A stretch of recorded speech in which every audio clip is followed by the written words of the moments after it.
Westfield Memorial Hospital provides high-quality health care to residents of Western New York, offering patients the most sophisticated medical advancements while keeping the ease and familiarity of a community hospital. Support for Chautauqua Sunrise has been provided by WRFA 107.9 FM, Jamestown's public radio station, streaming online 24/7 at WRFALP.com. Low power to the people. Chautauqua Sunrise is made possible by a grant from Fredonia Place, a continuing care retirement community providing dignity in a modern luxury environment.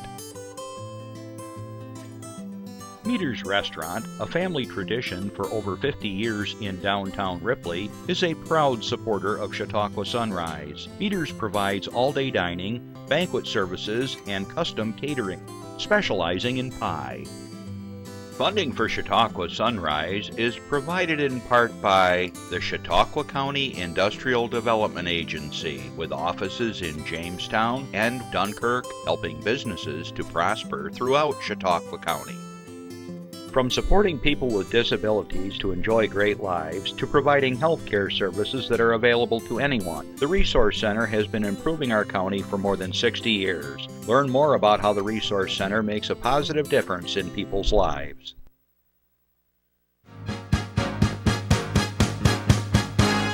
From the Access Chautauqua Studios in Mayville, it's Chautauqua Sunrise.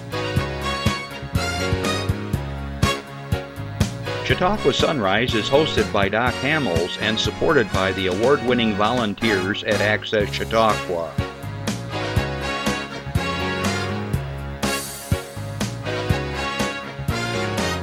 We are here to share local news, colorful interviews, and events of interest to everyone. Chautauqua Sunrise is broadcast live Saturday mornings each week from 9 to 10 a.m. Send events via email or call us live. Check us out on YouTube and Facebook. And now, from the Access Chautauqua Studios, it's Chautauqua Sunrise. Hey everybody, we're back again. It seems like we were just here, Justin, doesn't it? It just seems like I walked out the door and came right back in again. Nonetheless, yeah, I know. Happy June, everybody. Where did May go? We went from winter to 2 days of spring to summer. It was like scorching yesterday. I'm not complaining, but it was a little warm. Holy cow. Well, how about you all? I hope you're doing well. And good morning to all those that are watching us live right here on Access Chautauqua Spectrum 1301. Good afternoon to all my listeners on WRFA 107.9, Low Power to the People in Jamestown, New York, Tuesdays at 1 o'clock. For those of you that are watching us streaming off of Facebook, wherever you are in the world, good morning, good afternoon, good evening, because we go through all kinds of different time zones. And of course, our special good morning and good afternoon to all our friends in the Ukraine. Keep up the good work. We're seeing good reports. I know you're kicking tail down there, so hopefully this comes out okay for you, but we still shake our heads. And you know, our hearts and prayers are with all of you over there. Okay, I don't know about you, but I put my snow shovel away, but I almost could use it for the pollen that's been dropping lately. I don't know about you, but I woke up in the middle of the night, I felt like I had sand in my eyes from all this pollen. Whew, but I guess the temperature is supposed to drop and we might get a little bit of rain. And I'm not a big fan of rain, but every once in a while, you know, like once a week, like in the middle of the night would be nice. The ground at my house we're getting cracks in the ground. It looks like something out west, out in the desert. Gosh. Well, anyways, that's just the summer here in Chautauqua County. Hey, we are live, and if you want to give us a call during the show, a comment or question, you want to talk about a fundraiser or something special that's going on in your communities, give us a call. Here's the number. This is just like the telethon, is it? 716-753-5225. And if you are watching this later in the day, at 2 and 8, you can say, I missed the show, but you still can get your information to us at chautauquasunrise@gmail.com, and we will get it on the following week. But remember, if you don't time this right, your announcement won't show up till next Saturday, okay?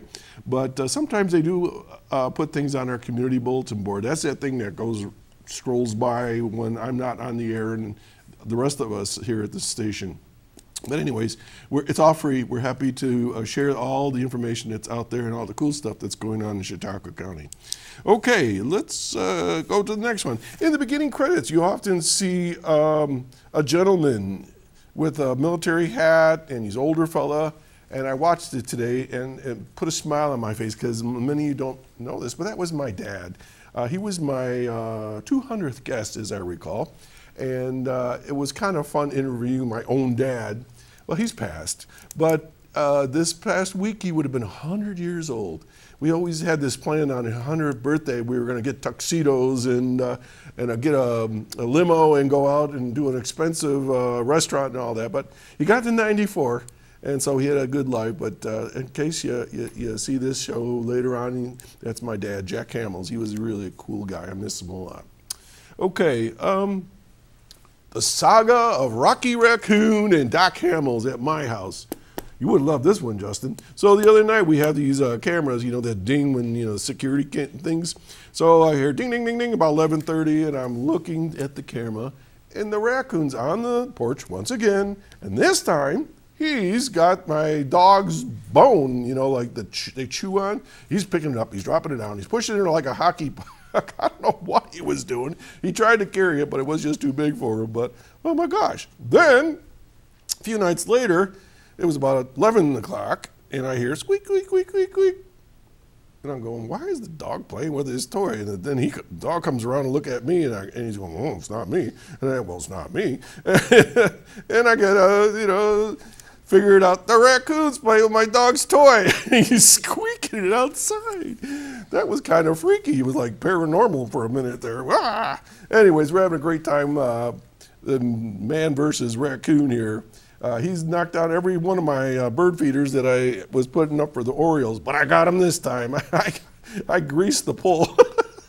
I can see his little paw prints sliding down, so he can't get up there now. And the Orioles now have grape jelly. We have fun every year. All right.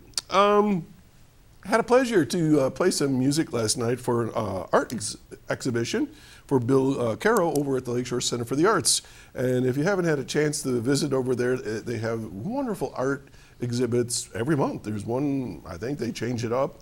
And Bill is a local fellow, and he's a photographer. He and I were in a play together, really nice guy. And I can't explain it to you what they look like, but they're just something I've never seen before. But it's like looking at a painting through glass or water, and it's really, really cool. And I encourage you to go up there. It's in the recital hall, they call it. And I'm not sure the hours. Maybe Sue Poster, you can call in and give us the hours. I know she watches the show. But it was very nice. I was happy to be able to play music for that. And there was a number of people there, so that was really cool. Let's see, what else do I have here? I hope that those of you that watched TV last week here at Access Chautauqua had the opportunity to watch Oak Island Plus. It's the new show that Jim McQuiston and I are developing as a video podcast, and I thank the studio for running that throughout the week.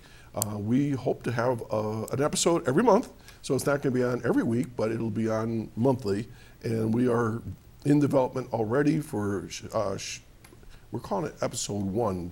Last week was introductory episode, I guess you'd call it. But as soon as we get that all finished up, we're going to get that on the air for you in a couple of weeks. So I hope you enjoyed it, and I'd love to hear from you if you have any suggestions. Okay, let's see. I think that covers everything. And I'm going to get into our public service announcements, and then we have a special guest here today that's going to talk about something absolutely cool, but I'll get to that in a minute. Okay, ready, Jeff? Here we go. We have a book launch. Okay, there is a book launch party called Braided Lies, A Thousand Islands Castle Mystery by Catherine D'Agostino. It's going to be held on Thursday, June 8th. At 7 p.m. at the Lakeshore Center for the Arts, the same place I just talked about where the art exhibit is. It's at 49 South Porter Street in Westfield, New York. No bodies, no witnesses, no evidence, presumed drowned. Kind of a mystery, hey? All right. Catherine is a Western New York resident for many years. She's lived in West Seneca in the Finger Lakes region, and she's worked as a journalist in the Buffalo area before writing her mystery novel. So, again, that's going to be June 8th. That's this coming Thursday at 7 p.m. at Lakeshore Center for the Arts. Catherine D'Agostino. Maybe we'll have to get her on the air here. Weekend events coming up. Community Safety Day. And let's see, hang on a minute. I always got to check my dates. Okay, June 5th. They got this in military fashion with the date. June 5th. No, I'm sorry, June 3rd. That's coming up. That's today. Justin, it's today the 3rd. Yep. Happening at 11 o'clock. So after the show today, this happens all the time. Chautauqua Safety Village, my good friends over there are having a Community Safety Day. The Chautauqua Safety Village is on 394 over in Asheville at the Hughes Educational Center area. They were encouraging you to join them for a free day of safety fun at the Safety Village. Tour fire trucks, police vehicles, and ambulance, meet canine officers, watch safety demonstrations given by first responders, play safety games. That sounds like fun. Connect with community organizations, have fun in the fire truck bounce house, learn about fire, traffic, car safety, seat safety, and a whole lot more. And the best thing is, it's free. There will be food available for purchase, of course. Chautauqua Safety Village does some awesome work, and if you haven't visited over there, take your kids over there, or just have a walk around, and I think you're going to be amazed all the good work they do. They save lives over there every year because they teach children and young adults good safety measures that we all should aspire to. Speaking of Spire, tomorrow the Spire Theater over on 3rd Street in Jamestown from 1:30 to 9. Full day of bands, including In Crowd, Deep Fried and Dipped in Honey, who just performed here last week, I believe, over on Gal's show. Gurk and Jerks 3, the Himalayan Redneck Opera. Sixpence, my good friend Will Russell, Sean Lander, Kenny Anderson, Ukulot, Michael Gerholt, another person I know, great musician, Jackie Belita, Daniel Cecil, Johnny Siggins. I know John, he's been on the show. Larson Family Band, Benjamin B. Bunn, that's a new one to me, Pudel, Andrew Spear, and so forth. And contact Aspire for tickets, but that's going to be tomorrow from 1:30 to 7 p.m., or 9 p.m., excuse me. Sounds like a lot of fun. All right, let's go to the movies. Ready, Jeff? Paint and the Super Mario Brothers. Okay, they're going to be held at the Reg Linné Center for the Arts. Owen Wilson stars in Paint. And that's going to be this coming Wednesday, June 7. Carl Nargel, Vermont's #1 public TV painter, is convinced he has it all. A signature perm custom van and fans hanging on his every stroke until a younger, better artist steals everything and everyone that Carl loves. Paint is rated PG-13 and is 96 minutes long. I bet that's going to be really fun because Owen Wilson's quite a character. Then, Super Mario Brothers movie, June 9th at 7 p.m. and a sensory-friendly showing based on the classic Nintendo video game. Justin, he's my gamer here. While working underground to fix a water main, Brooklyn plumbers Mario and his brother Luigi are transported down a mysterious pipe and wander into a magical new world. And when the brothers are separated, Mario embarks on an epic quest to find Luigi. The Super Mario Brothers movie is rated PG, is 92 minutes long. Now, sensory-friendly showings are presented with the volume set lower and lights in the theater set higher for patrons with sensitivity issues. Movement around the theater is encouraged as needed. Ideal first movie experience for toddlers. How cool is that? All right, now my friends at Infinity, they are featuring their Ultimate Adventure Challenge. They do this every year. Calling all adventure lovers, Infinity is just the thing to get you out and exploring Chautauqua County this summer. Infinity's Ultimate Adventure Challenge takes place from May 1, it's already started, through November. Visit 20 to 24 different locations provided by Infinity in this fun adventure that combines our beautiful local public art and aspects of popular hiking challenges with a family-friendly scavenger hunt. All proceeds supports music and arts education for children and teens at the Infinity Center. If you're interested, go to Infinity Performing Arts, all one word, .org. And you can sign up there, or you can contact Stephanie at infinityperformingarts.org and so forth. Okay? Summer recreation. Well, I know it's technically still spring according to the calendar, but summer's here. So this just came in. Suddenly it's June and the summer weather has arrived in Chautauqua County. For many of us, this time of year is exactly why we live here. We talk about that all the time. So we can enjoy the sun, balmy temperatures, and outdoor recreation. Fortunately, Chautauqua County has a lot to offer outdoor enthusiasts. Whether you're into boating, fishing, hiking, golf, bicycling, or other activities, you'll find something to love this summer right here in our own backyard. Summer is a great time to get into one of our numerous lakes. Luckily, there are plenty of marinas and boat rental businesses available, as well as marine equipment sales and service. Whether you want a kayak, a jet ski, or a pontoon boat for an afternoon, you can find it. Bicyclists, guys that ride bicycles, can get their bike serviced and ready and enjoy Pearl City Cycle and so forth. So the whole thing is this from the Chamber of Commerce, of course, and you can go hiking in Chautauqua County on rails and trails. You can go to the Audubon Community Nature Center. You can go to the various state and county parks that we have. The Roger Torrey Peterson Institute, which is absolutely fabulous. Summer is also a perfect time to enjoy locally grown produce. Mayville, Westfield, Silver Creek all have farmers markets, and as we speak in Westfield, there's a beautiful one going on right now. Stop at any one of the many farmers markets and communities throughout the county, or at farm markets and produce stands. And we cannot forget about the outstanding entertainment options each summer in Chautauqua County. And I talk about this all the time. There's music, there's art. They just finished the art trail last week. There's golfing, there's, you name it, we have it here in Chautauqua County. So get out there, folks, and just enjoy what we have here that many people don't. Okay, Village of Mayville has a big announcement. Are you into chalk? They're having their second annual Sidewalk Chalk Contest. Their first event was so popular last year that they're bringing it back on July 1. Here's the, do we have a poster for this, Jeff? Okay. Well, anyways, they draw things on sidewalks and it looks really, really cool. And some of these chalks, it looks three-dimensional, like you're going to fall down into a hole or cross a river or whatever. So anyways, if you're interested, contact the Chamber of Commerce at Mayville. All right. We got something going on here, something mysterious. Okay, got an announcement.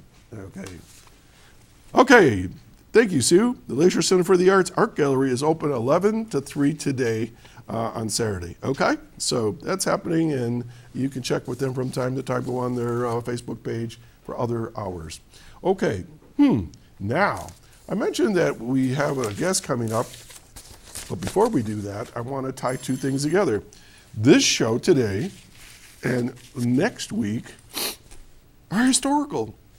And they all are being placed in the era of the 1860s and 70s, which was a very crazy, wild time here in the United States for a variety of reasons. Well, next week, we have the return of President Abraham Lincoln, plus this year, his wife, Mary Todd Lincoln, is joining us here, right here, next Saturday on my show.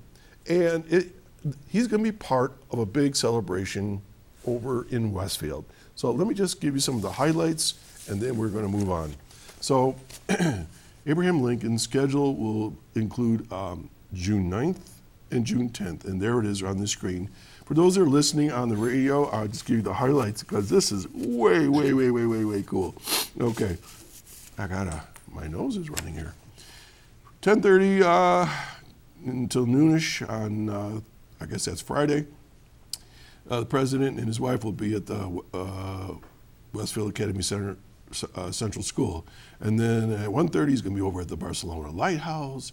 And then there's going to be a presidential tea. And that's going to be, I'm sure, at 55 East Main at Full Strength Coffee. And they're going to have all kinds of nice little treats there for you as well. But you got to have a reservation at 716-232-4230. Then, this is interesting, Drinking with Lincoln. Okay, Downtown Promenade.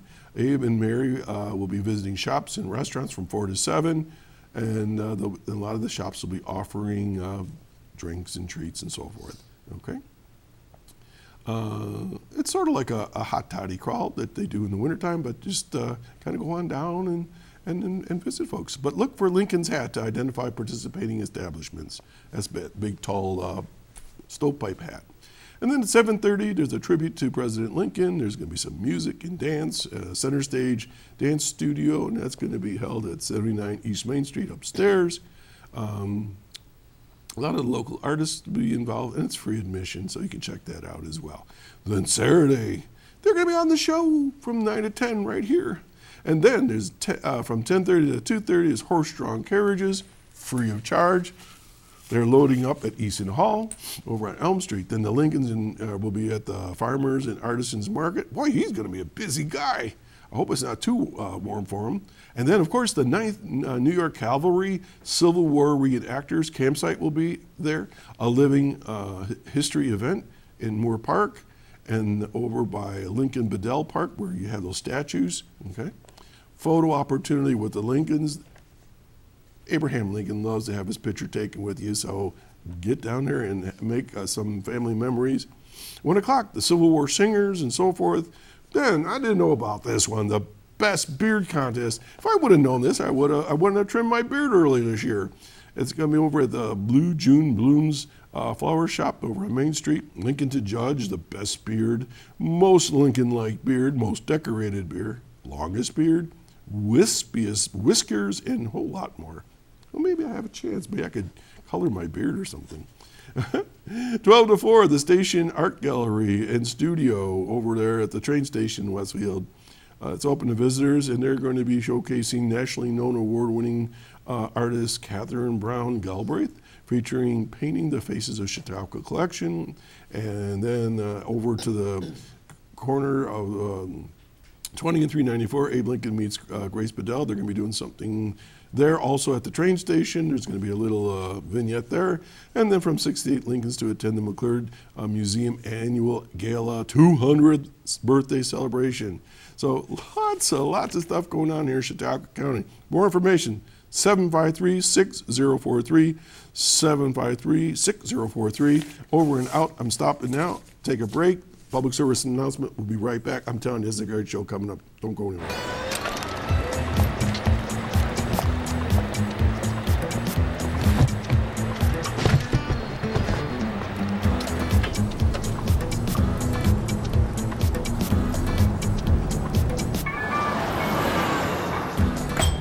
It's a short ride from your neighborhood to your naturehood. To find a neighborhood park or green space near you, visit discovertheforest.org. And we're back. And just like they said, discover. Get out there and see what we got. Okay, a while back I was sitting at the library board of directors, and my fellow board member was sitting there talking, and we were discussing some things that she was doing, and she had me totally enthralled by what she was talking about, because she's the only person I ever met that does this sort of thing that we're going to be talking about shortly. And I said, you got to be on my show. I emailed her, and then next thing I know, we agreed, and here we are. I want to welcome to the show Anita Donofrio, also known as Annie. Yes. And you and I are on the library board together, and that's where I heard about this. And then the next thing I know, there's an article about you in the paper, and on and on and on. So we'll get to all that in here in a minute. But I want people to get to know you a little bit. You live in Ripley, like I do, right? Yes. So tell us a little about yourself. I am a retired teacher. What did you teach? Elementary school. What grade? In Oh, let's see, 1st through 5th. Oh, wow. Okay. Yeah. I was a special ed teacher. Oh. Okay. And that was in California. Mm-hmm. And I'm from Buffalo, New York. And we were just comparing notes. You were the neighborhood just up the road, basically, for where I live. Yes. Very cool. All right, we're contemporaries as well. How about that? Very neat. So if you're from Buffalo, elementary teacher, and you went to UB, right? You said? Yes, I did. Okay, great. So what got you into teaching? When I was little, I always thought that I would be a teacher. You know, it's one of those things. You just sort of like you're good at it, and people listen to you, and you say, "Hey, that's okay." Yeah. Did you have a teacher that you like was your hero, or you say, "I want to be like that person," or turned you on to teaching or anything? No. Okay. No. Okay. I love school. Well, there you go. My sister and I used to play school. We There you go. both had our desks. Uh-huh. Yeah. Cool.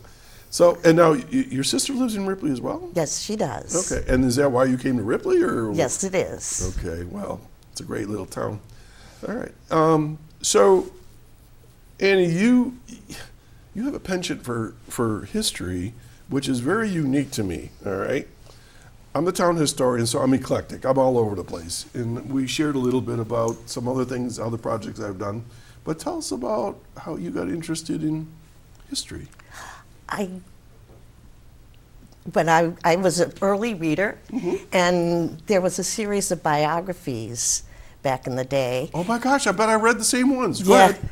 Clara Barton was one of my favorite. Mm-hmm. Jesse Fremont was one. Sitting Bull. Okay. And I just love the story. Were of they in the people. library and there was a whole collection of Yes, them? there was a whole collection of them. I read those too. Yeah. Which library did you go to? I went to the library near School 68. Okay, mine was at the Fairfield Library, which is no longer anymore. But it was but I remember I could tell you exactly where I used to sit, and there was Mike Flynn, and it would be Daniel Boone, and all those guys, Oh, all those yes. people you're talking about. They were easy reading, and they were just took you to another place. Didn't Yeah. they? And Willie Mays, that was my favorite. Yeah, and I became a lifelong Giants fan.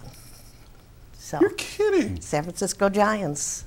If anybody asked me who my team was, it was San Francisco Giants. Of course. What the heck is going on here? We must be like siblings from a different set of parents or I something. think so. No. Wow. We'll have to talk more on that, the Giants. Absolutely. Okay, so you're a reader, but you taught elementary school, but you didn't teach this stuff, did you? That you're involved with now? Actually, I did. Did you? Because I would do what I called On This Day. Okay. And I would write about certain events that happened that day. Okay. And they had to correct it as they copied it and write it in cursive. Oh, And- cursive. Do they still do cursive? Now I made them do cursive. Oh, Yeah. good. Justin he's my on the street reporter. He's telling me that schools are bringing it back. Yeah, it's important. And then I would do things like the Battle of Cedar Creek on October 19th and tell them all about Custer.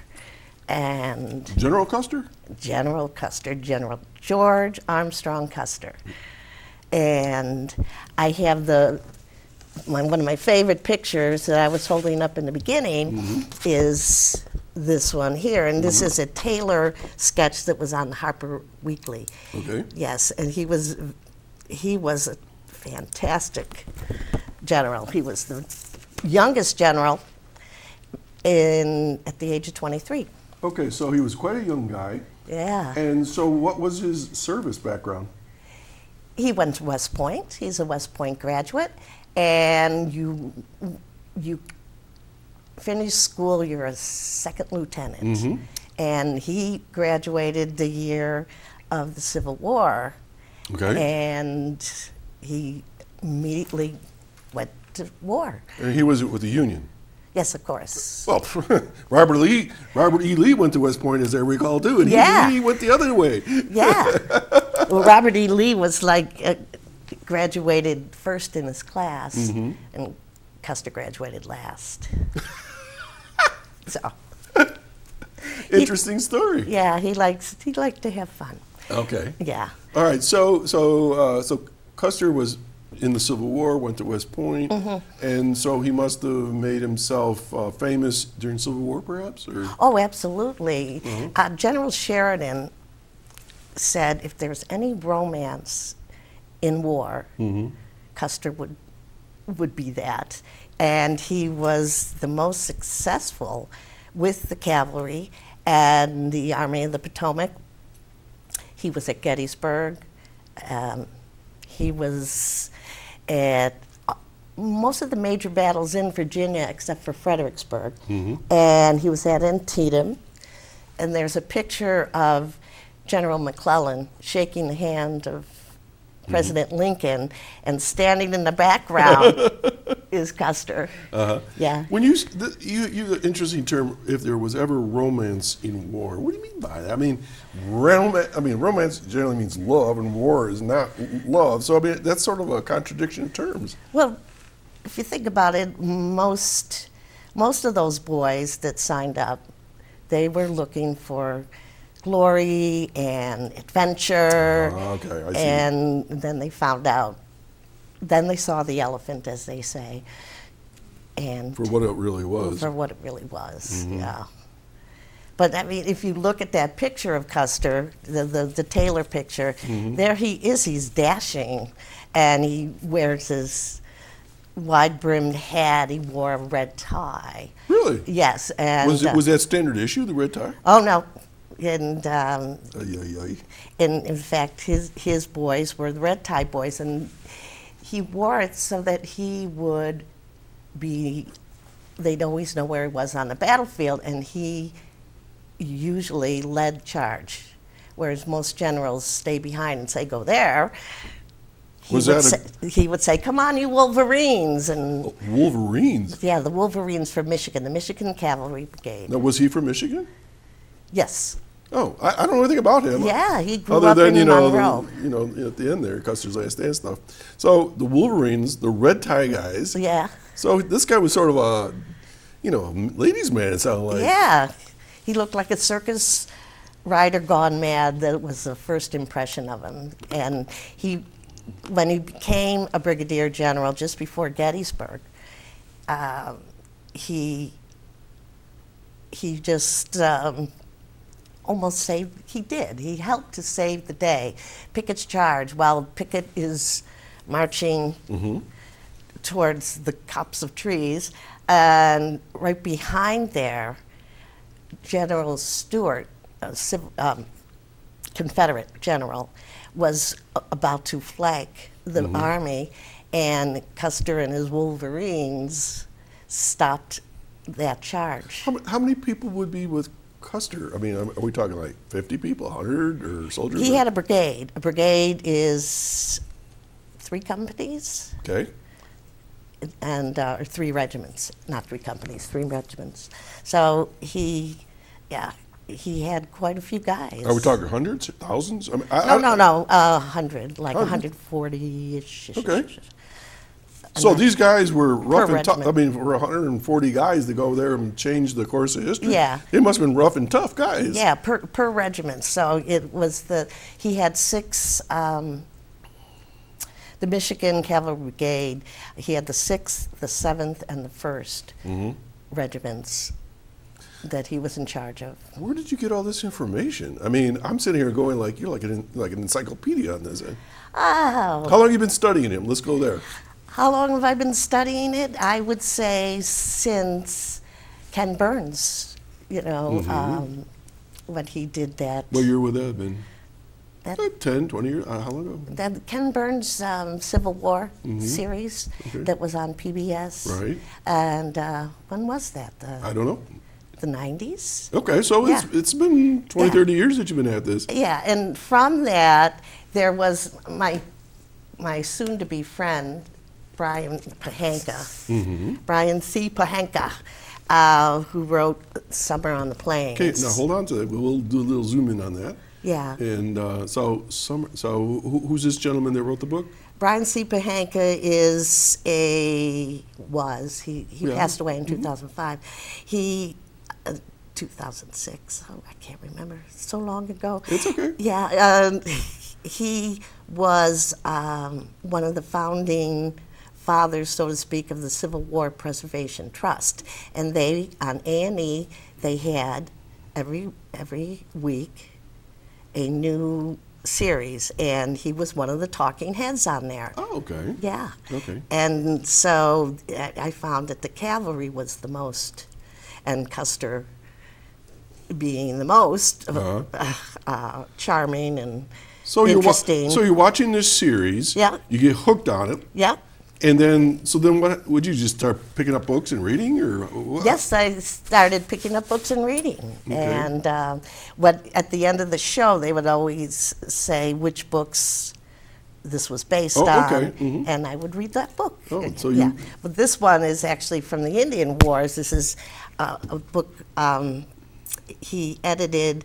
Annie Gibson Yates, she was married to Captain George Yates, who was killed at the Battle of Little Bighorn, Mm-hmm. and she met him in 1870 at Fort Hayes when Custer was there, Mm-hmm. and he fell in love with Captain Yates. Okay. Yeah. So this is his edited version of her story? Her diary, Okay, yeah, very cool. she would write about. Okay. Yeah. So, all right, so there you are, you're watching Ken Burns, the Civil War, you're reading these books, and then what happened? And then it was Custer. Custer. And so a friend of mine, a teacher friend of mine, Mm-hmm. went to her family's from the Black Hills, and she brought back to me the Battlefield Dispatch. Now, what's that? Now, this is the Custer Battlefield Historical and Museum Association. And they have a symposium every year. They have a field trip for Custer battle sites. They had books for sale, and I started buying those books. So what you're saying is this is still a pretty hot topic for people? Oh, No, wait a yes. minute, you're talking to, I don't know anything of about course this. it is. The CBHMA, the CBHMA every year puts out the Greasy Grass, which is a journal. Why greasy grass? Greasy grass is the Indian term for the little bighorn. Oh, all right. So Yeah, they're greasy grass. I'm learning all kinds of stuff here. And so I said, you know what? I'm going to write an article. And I wrote an article going home to Monroe, and it's about Captain Yates's brother, Frank Yates, who was at the Red Cloud Agency. He was an Indian trader. And after the battle, 3 days after that, the survivors of the Little Bighorn came by to bury the dead. And most of them were buried with just shrubs and a little dirt kicked over them. Custer was on Last Stand Hill, which I have a picture of. Okay. Yeah, just flash and then Jeff will pop it up for us. Yeah, this one here.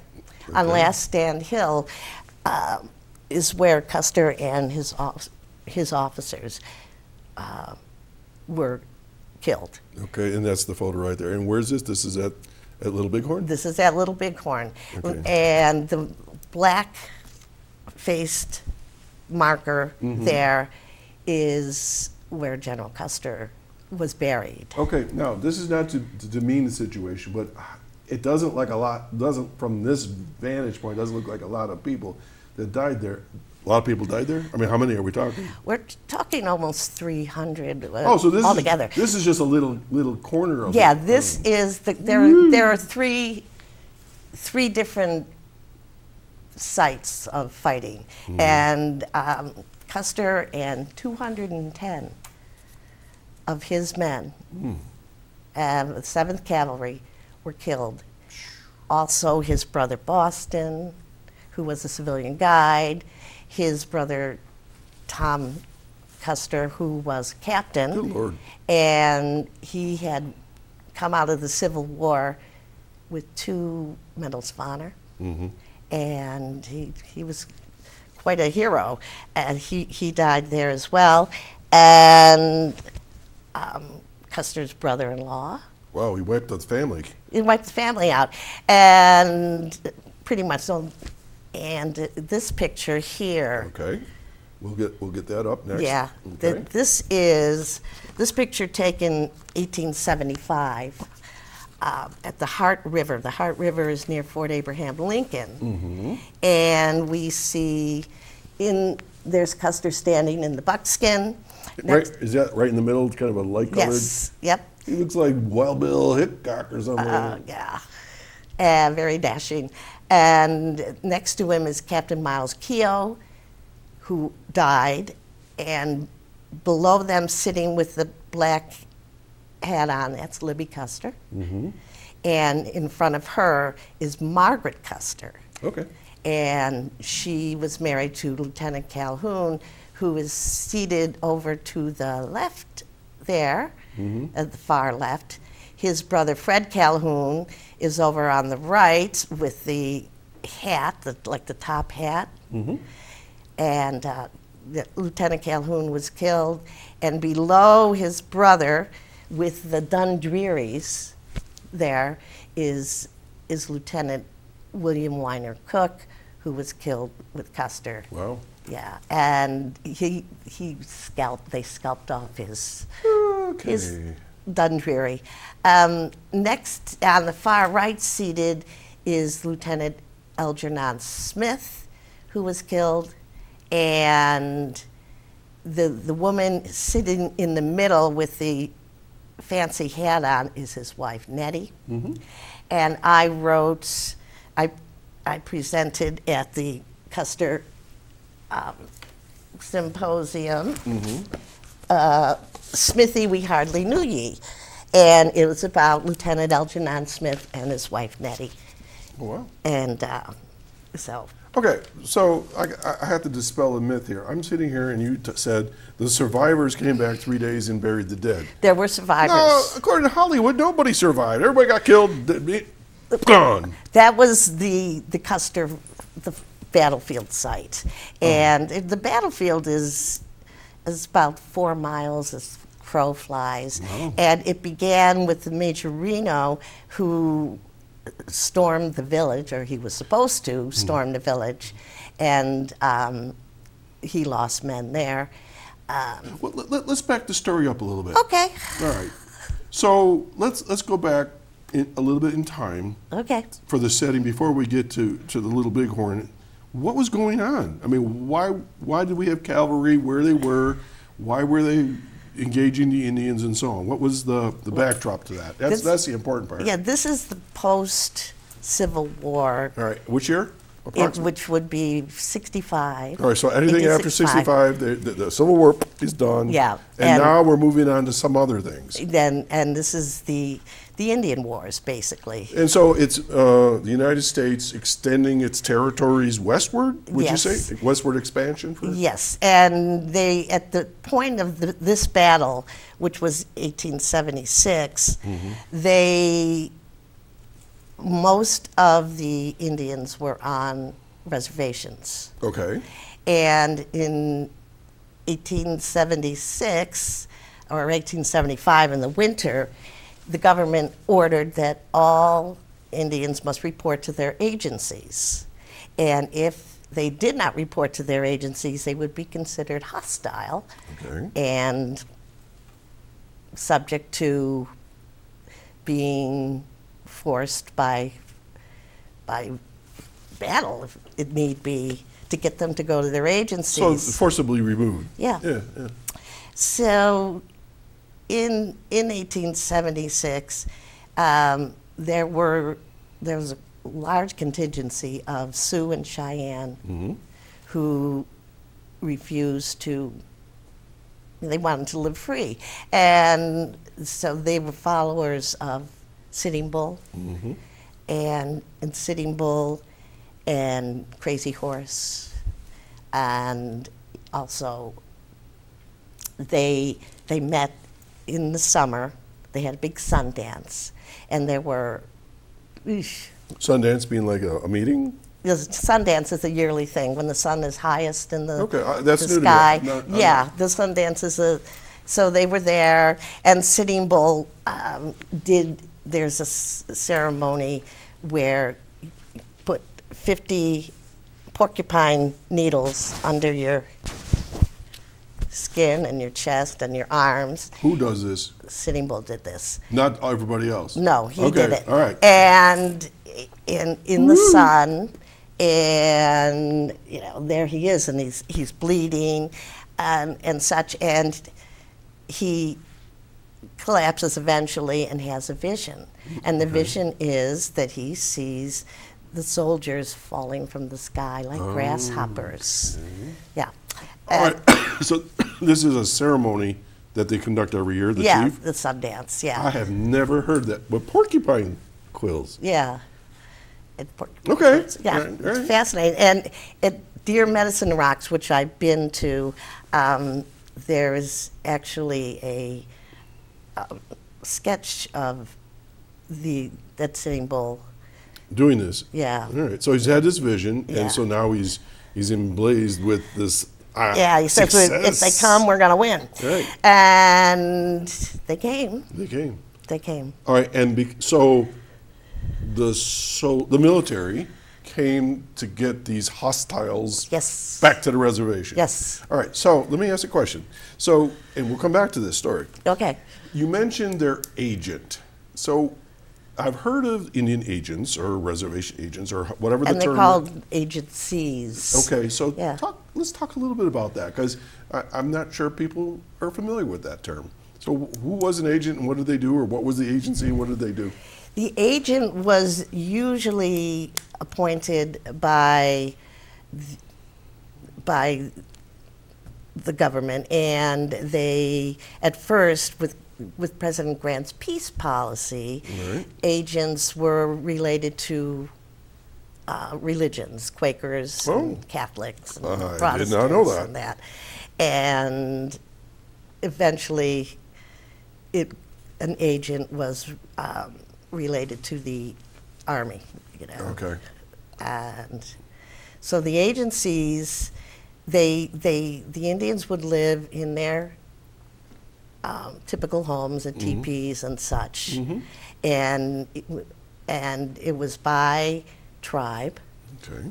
And the Sioux tribe had several nations, and the Red Cloud Agency that I spoke of, that Frank Yates was the Indian trader for, that was the Oglala under Red Cloud. Okay. Chief Red Cloud.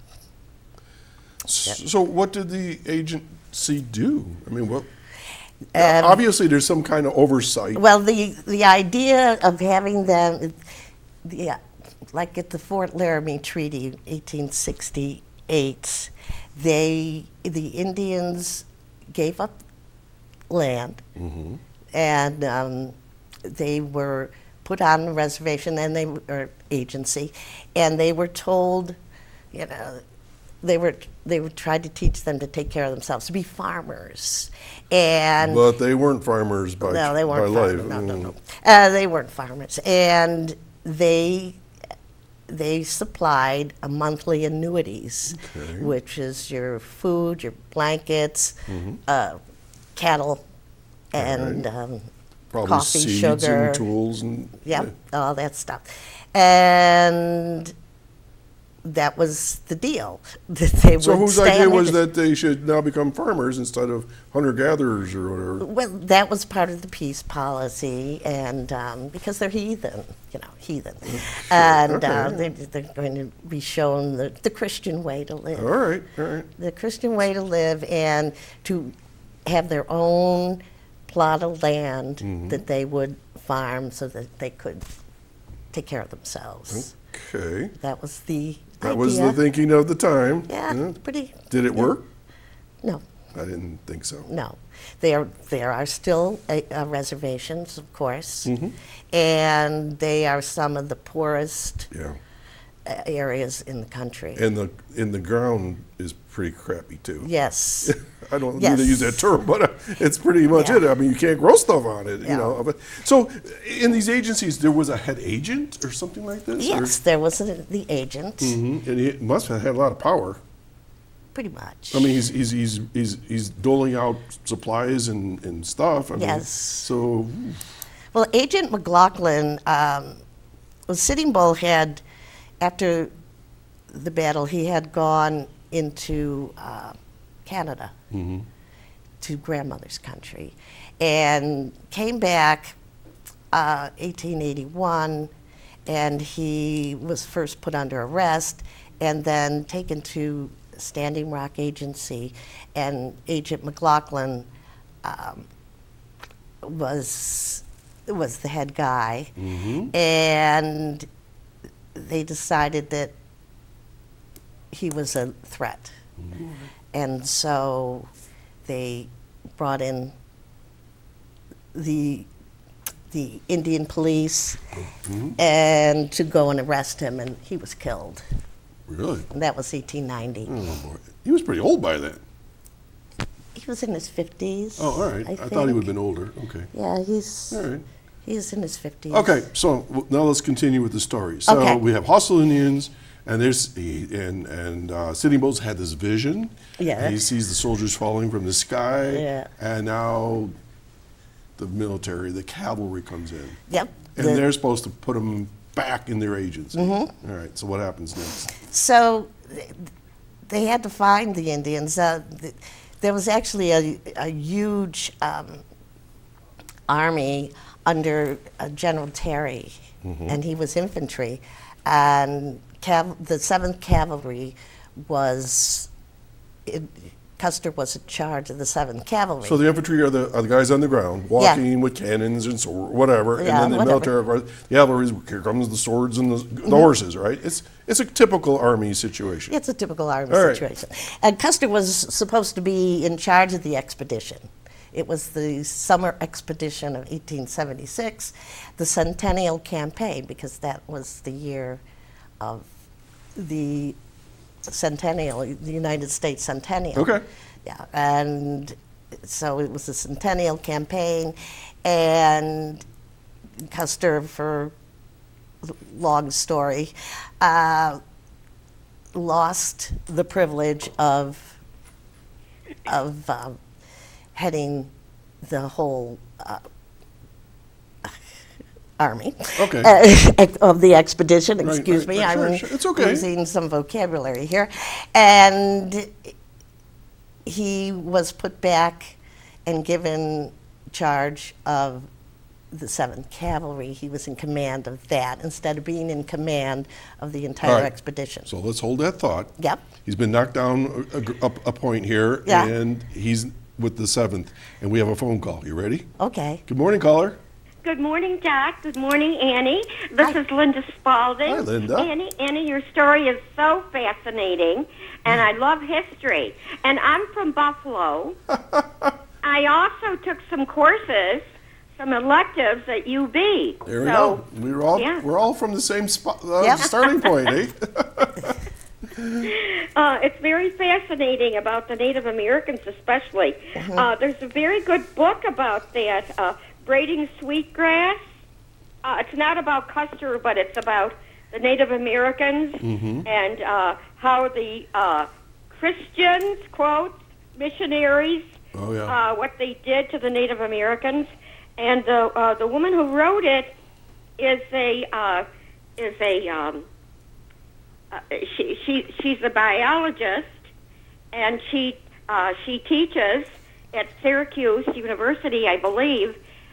And she knows all about plants, and it's a very fascinating book. Cool. And I would highly recommend it. Okay. Not only for its history, but about the way people were treated. Oh, yeah. And the author's name is Robin Wall Kimmerer. Okay. So have you read that? No. It's very good All right. in the history. So thank you. I don't want to hold you up. Okay, we're waiting for the battle to begin here. We got Custer Okay, at I want to the hear about 7th. the battle. Okay. All right. All right, thank you. All right, Have thanks a for great calling in. weekend. All right, you too. Bye-bye. Okay, Okay, so there he is with the 7th. there he is with the He's 7th. been knocked down a peg for whatever reason because he was doing whatever he was doing. Yeah. All right. After the Civil War, the Army of the Potomac, reduced, of course, Right. and he was a captain at the end of the Civil War instead of a major general. That's a brevet title. A brevet is an honorary title. They still called him the general, but he was appointed lieutenant colonel of the cavalry, of the 7th Cavalry in 1867. Okay. And the colonel, because Sheridan really wanted Custer to be in charge, the colonel was always on staff duty, and he wasn't there much. So Lieutenant Colonel Custer was he reduced in rank, but it was still a very high rank. And he was in charge of an entire regiment. Okay, so now we're at the Now we're at the battle. So what happens next? So what happens next is Major Reno, with companies A, M, and G, A and G or AGM, was to charge the village. And the idea was that Custer, with the companies C, E, I, F, and L, were to come along and swoop down. Right, and, flank them, yeah. Yeah, and get the idea being to capture the women, and the warriors would surrender. Right. That was the nice idea. And he also sent Captain Benteen on a scout to the left, as they say, south, to make sure that the Indians didn't escape that way. So he Right. divided his regiment, and that has been a controversy for years. And so he, with his 210 men alone, this is the Custer myth, which is one of the first books. This is a panoramic view of the Custer fight, and you can see all these the hills and dales and everything. hills and dales and ravines, and basically the high ground was what would become Last Stand Hill. And that's where you're pictured right there? No, that is actually Deep Okay. Ravine. Okay. Okay, and But it looks like that. yeah, that's my friend Dale Cosman. Okay, And- Annie, we have like a minute and a half left. Oh, we do? Yeah. Okay. So what happens in the battle? Oh my gosh, it's just too much. It's a mess. It's a mess. Yeah. And it takes a long time to decipher it all and to give it all. I volunteered as a guide on the battlefield. And you got something coming up here soon. Yes, I am going to be speaking at the Brian Pahanka Symposium in June, and it is The Reluctant Widow. Okay. And it is about Grace Berard Harrington. All right. And her husband was killed at the Battle of Little Bighorn, but they never found his body. Oh, dear. And so she spent about 12 years believing he was coming home. Okay. I have like a final question, and I take this in all due respect. They have portrayed Custer as basically nuts. Yes? Was he? No? Okay, just arrogant or flamboyant or Well, you've got overconfident? to be arrogant and flamboyant to command a regiment. Okay, just some bad decisions or things just didn't work his way, sounds like. Yeah, there's too many guys. If somebody wanted to learn about Custer, is there one particular book, or is it the one that you just showed us? I would start with the Custer myth because it has Indian testimony as well. Okay, and this was by Graham? Yeah. Okay, Colonel Custer Graham. myth. Yeah. We just ran out of time. Okay. Well, we wish you the best in your ventures, and Thank you. perhaps we'll have to come back and talk some more. Okay, another Okay, time. thanks. Folks, you've been watching Chautauqua Sunrise. My guest today has been Annie Donofrio. Yep. She's a military historian, especially on George Custer. And we're going to do this all next week with the president, Abraham Lincoln, and his wife. And it's going to be a lot of fun. So we'll all have to get together over in Westfield and check that out, too. Oh, definitely. All right. We'll see you next time, folks. Have a great weekend. And the weather seems to be a little bit cooler, thankfully. And take care. Bye now.